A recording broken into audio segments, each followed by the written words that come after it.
ప్రపంచంలోనే అతిపెద్ద నదుల్లో ఒకటైన గోదావరి నదీ ప్రవాహాన్ని కేవలం ఇసుక పునాదిపై డ్యామ్ కట్టి ఆపడం సాధ్యమేనా? ఆలోచించండి. ఒకవేళ ఈ ఇసుక పునాది కింద చిన్న లీకేజ్ వస్తే వేల కోట్ల రూపాయల ప్రాజెక్ట్, లక్షల మంది ప్రాణాలు ఏమవుతాయి? ఒకవైపు ఇసుక పొరలు 100 మీటర్ల లోతు, అంటే భూమి లోపలికి సరిగ్గా 33 అంతస్తుల భవనం దూరిపోతే ఎంత లోతో అంత లోతు. ఆ లోతులో గోదావరి అడుగున భూమిలో ఒక గోడ నిర్మించాలి. కానీ ఇది సాధారణ కాంక్రీట్ గోడ కాదు. భూమి కదిలినా పగలకూడదు. కోట్ల లీటర్ల నీటి ఒత్తిడిని తట్టుకోవాలి. అందుకే ప్రపంచంలోనే అత్యంత అరుదైన ప్లాస్టిక్ కాంక్రీట్ను ఉపయోగించారు. ఆ అసాధ్యమైన సవాల్ను ఎదుర్కొంటూ నదీ గర్భంలో గోదావరి ప్రవాహాన్ని శాసించే పోలవరం డయాఫ్రమ్ వాల్ వెనుక ఉన్న మైండ్ బ్లోయింగ్ టెక్నాలజీ ఏంటో ఈ వీడియోలో పూర్తిగా చూద్దాం. ఎక్కడా స్కిప్ చేయకుండా చివరి వరకు చూడండి, ఎందుకంటే ప్రతి సెక్షన్ మిమ్మల్ని ఆశ్చర్యపరుస్తుంది. అసలు 300 టన్నుల బావుర్ కటర్ ఈ 100 మీటర్ లోతుని ఎలా తవ్వాయి? ఒక చిన్న తప్పు జరిగితే పోలవరం డ్యామ్ భవిష్యత్తే ప్రమాదంలో పడేది. 7 లక్షల మందికి సాగునీరు, 28 లక్షల మందికి తాగునీరు ఈ ఒక్క డయాఫ్రమ్ వాల్ పైనే ఎందుకు ఆధారపడి ఉంది? Hi friends, welcome to tech simplify. ఈ వీడియోలో మనం తెలుసుకునేది first point, Polavaram project basic details quick review. Second, diaphragm wall అంటే ఏంటి, దాని అడ్వాంటేజెస్, ఇంకా డయాఫ్రమ్ వాల్ని ఎలా నిర్మిస్తారు. థర్డ్ పాయింట్, ప్లాస్టిక్ కాంక్రీట్ అంటే ఏంటి. ఫోర్త్ పాయింట్, ఈసీఆర్ఎఫ్ డ్యామ్ అంటే ఏంటి, దానివల్ల ఉపయోగాలు. నెక్స్ట్ పాయింట్, ఈసీఆర్ఎఫ్ డ్యామ్కి డయాఫ్రమ్ వాల్కి సంబంధం ఏంటి. నెక్స్ట్, అనకాపల్లికి గోదావరి నీళ్లు తీసుకొచ్చే వివరాల కోసం తెలుసుకుందాం. ముందుగా పోలవరం ప్రాజెక్ట్ బేసిక్ డీటెయిల్స్ చూద్దాం. గోదావరి నదిని ఏకంగా 6.6 కిలోమీటర్స్ మేర మళ్లించారు కుడివైపు కొండల్లోకి. ఇది భారత్ డ్యామ్ ఇంజనీరింగ్ చరిత్రలోనే అరుదైన నిర్ణయం. పోలవరం ప్రాజెక్ట్ ఏలూరు జిల్లా పోలవరం వద్ద గోదావరి నదిపై నిర్మిస్తున్న మల్టీపర్పస్ ప్రాజెక్ట్. ఇది 2014 బైఫర్కేషన్లో పోలవరం ప్రాజెక్ట్ని నేషనల్ ప్రాజెక్టుగా గుర్తించారు. అయితే ఎందుకు గోదావరి నదిని 6.6 కిలోమీటర్ మళ్లించారు అని డౌట్ మీ అందరికీ రావడం సహజం. అయితే గోదావరి నది మొత్తం ఇసుక పొరలతో నిండి ఉంటుంది. ఇక్కడ కాంక్రీట్ స్పిల్వే కట్టడానికి బలమైన ఫౌండేషన్ దొరకదు. ఎందుకంటే కింద ఉన్నది మొత్తం ఇసుకే 100 మీటర్ల వరకు. ఈ ఇసుకపై స్పిల్వే కడితే ఇసుక పొరల్లోంచి నీళ్లు వెళ్ళిపోవడమే కాకుండా సరైన ఫౌండేషన్ లేకపోవడం వల్ల లక్షల కోట్ల లీటర్స్ ఆఫ్ వాటర్ ఒత్తిడిని తట్టుకోలేక స్పిల్వే కొలాప్స్ అవుతుంది. ఇలా జరగకుండా ఉండడం కోసం నదిని కొండల మధ్యలో నుంచి మరలించి సరిగ్గా హార్డ్ రాక్ పైన ఫౌండేషన్ని వేసి స్పిల్వే కట్టారు, ఫ్యూచర్లో చెక్కు చెదరకుండా. దీనికోసమే 6.6 కిలోమీటర్లు మరలించాల్సి వచ్చింది. నెక్స్ట్, ప్రపంచంలో ఏ ఇతర డ్యామ్కి లేనంత భారీ వరదను తట్టుకునే సామర్థ్యం ఈ పోలవరం స్పిల్వే సొంతం. ఈ స్పిల్వే ద్వారా మ్యాక్సిమం 50 లక్షల క్యూసెక్ల వరద నీటిని కిందకు విడుదల చేయవచ్చు. ఇది ప్రపంచంలోనే హైయెస్ట్ డిశ్చార్జ్. ఈ పోలవరం ప్రాజెక్ట్ సామర్థ్యం 194.6 టీఎంసీ. టీఎంసీ కోసం నేను ఆల్రెడీ వీడియో చేశాను, లింక్ డిస్క్రిప్షన్లో పెడతాను, చూడండి టీఎంసీ కోసం తెలుసుకోవాలి అనుకుంటే. దీన్ని మల్టీపర్పస్ ప్రాజెక్ట్ ఎందుకు అంటారు అంటే ఈ పోలవరం ప్రాజెక్ట్ ద్వారా 7.5 లక్షల ఎకరాలకు సాగునీరు, 29 లక్షల మందికి డ్రింకింగ్ వాటర్, అలానే 960 మెగావాట్స్ ఎలక్ట్రిసిటీ జనరేషన్ అనేది జరుగుతుంది.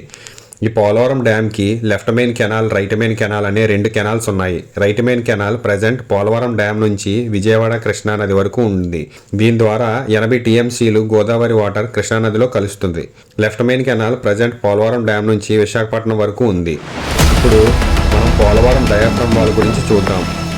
మీరు ఒకటి గమనించాలి, న్యాచురల్ రివర్ని 6.6 కిలోమీటర్ మరలించి అక్కడ స్పిల్వే కట్టారు.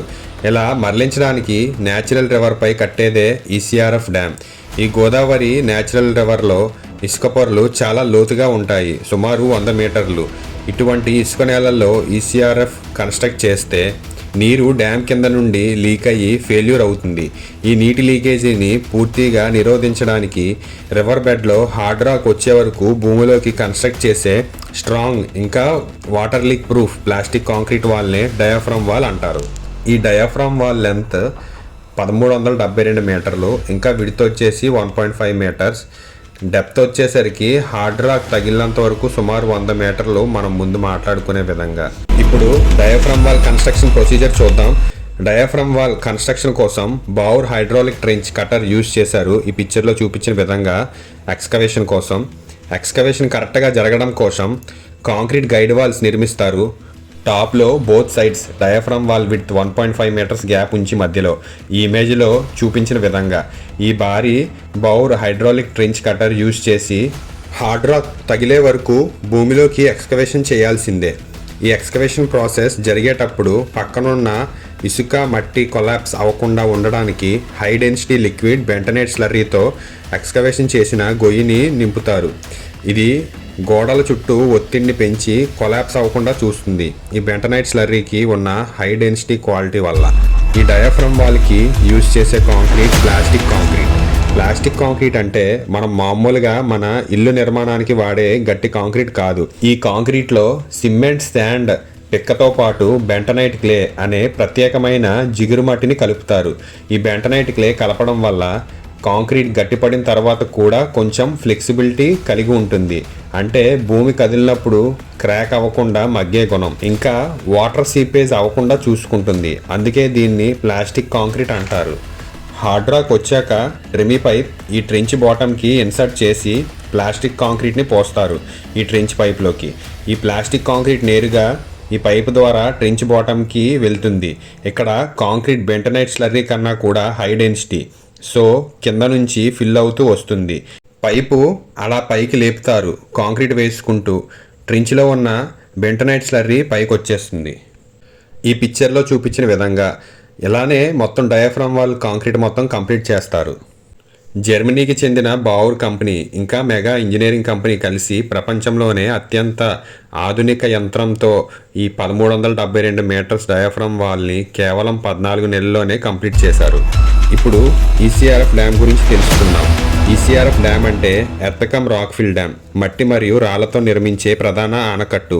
గోదావరి నది ప్రధాన ప్రవాహ మార్గంలో భూమిలో డయాఫ్రమ్ వాల్ నిర్మించారు కదా, దానిపైన ఈ ఈసీఆర్ఎఫ్ డ్యామ్ని నిర్మిస్తారు. దీని నిర్మాణం చాలా సైంటిఫిక్గా ఉంటుంది. ఆల్రెడీ కన్స్ట్రక్ట్ చేసిన డయాఫ్రమ్ వాల్ మీద జిగురు మట్టిని వేసి భారీ కాంపాక్టర్ రోలర్స్తో గట్టిగా కాంపాక్ట్ చేస్తారు.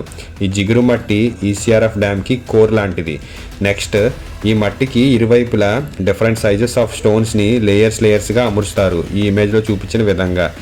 మట్టి మరియు రాళ్ల మధ్య నీటి ఒత్తిడిని సరిగ్గా నిర్వహించడానికి జియో టెక్స్టైల్స్ ఫ్యాబ్రిక్ మరియు చిన్న కంకర పొరలను వేస్తారు ఈ ఇమేజ్లో చూపించిన విధంగా. ఈ పొర సెంటర్లో ఉన్న జిగురు మట్టిని ఎరోడ్ అవ్వకుండా చూస్తుంది. ప్రజెంట్ డయాఫ్రమ్ వాల్ కంప్లీట్ అయింది. ఇప్పుడు దానిపైన ఈసీఆర్ఎఫ్ డ్యామ్ కడుతున్నారు. ఇది 2027కి కంప్లీట్ అవుతుంది. మీరు ఇప్పుడు చూస్తుంది పోలవరం లెఫ్ట్ మెయిన్ కెనాల్. ప్రస్తుతం ఇక్కడ పనులు పూర్తి స్థాయిలో వేగంగా జరుగుతున్నాయి. కాలువ నిర్మాణ పనులు తుది దశకు చేరుకున్నాయి. ఇక్కడ మీరు మెట్లలా కనిపిస్తున్న వాటిని ఏమి అంటారో, అలా స్టెప్స్లా పెట్టడం వల్ల ఏమిటి ఉపయోగమో మీకు తెలిస్తే కింద కామెంట్ చేయండి.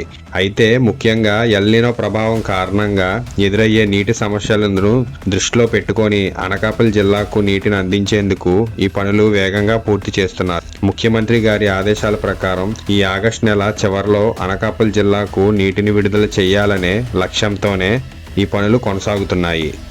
చూశారుగా, ఇసుకలో 100 మీటర్ల లోతున ప్లాస్టిక్ కాంక్రీట్ వాల్ని కన్స్ట్రక్ట్ చేసి దానిపై ఈసీఆర్ఎఫ్ డ్యామ్ కన్స్ట్రక్ట్ చేయడం అనేది సివిల్ ఇంజనీరింగ్లో ఒక అద్భుతం. ఈ వీడియో మీకు నచ్చితే లైక్ అండ్ సబ్స్క్రైబ్ చేసుకోండి. నెక్స్ట్ వీడియోలో ఇంకా మంచి ఇంట్రెస్టింగ్ కాన్సెప్ట్తో కలుద్దాం. Thank you. Tech simplify.